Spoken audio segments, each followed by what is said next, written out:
అసలేంట్రా నువ్వు చెప్పేది? అవును మామ్, ఇన్వెస్టర్స్ ఒక్కొక్కరుగా మన కంపెనీ నుండి విత్డ్రా అవుతున్నారు. మన షేర్స్ కూడా డౌన్ అవుతున్నాయి. అలాగే మార్కెట్లో మన స్టాక్ అంతా తిరిగి గోడౌన్కి వస్తుంది. ఎవరు కూడా మన ప్రోడక్ట్స్ కొనడం లేదు. సడన్ గా ఇలా జరగడం ఏంటి? ఇన్వెస్టర్స్ అందరూ ఎందుకు వెనక్కి వెళ్తున్నారు? అసలు మన స్టాక్ ఎవరు ఎందుకు కొనడం లేదు? ఇదంతా విక్రాంత్ పని అయి ఉంటుంది. తను ముందే చెప్పాడు కదా, మనం అదితినిచ్చి పెళ్లి చేయకపోతే మన బిజినెస్ లాస్ చేస్తానని.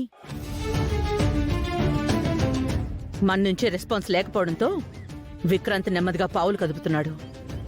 మనం ఇలాగే ఉంటే మన బిజినెస్ టోటల్ గా కొలాప్స్ చేస్తాడు.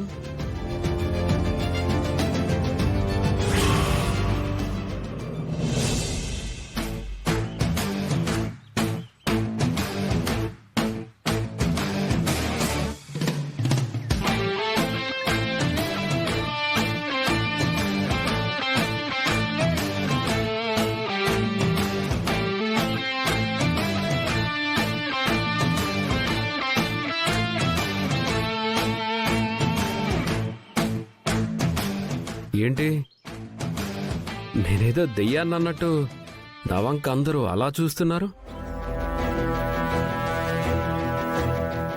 సిస్టర్, ఒక గ్లాస్ వాటర్ ఇస్తారా?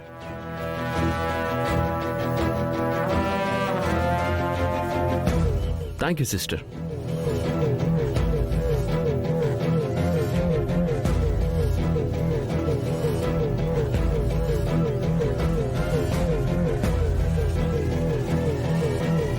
నేను చెప్పిన విషయం ఏం చేశారు?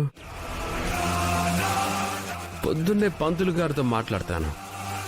ఒక వారం 10 రోజుల్లో మంచి ముహూర్తం ఉందని 2 డేట్స్ చెప్పాడు. ఏ డేట్ ఫిక్స్ చేయమంటారు?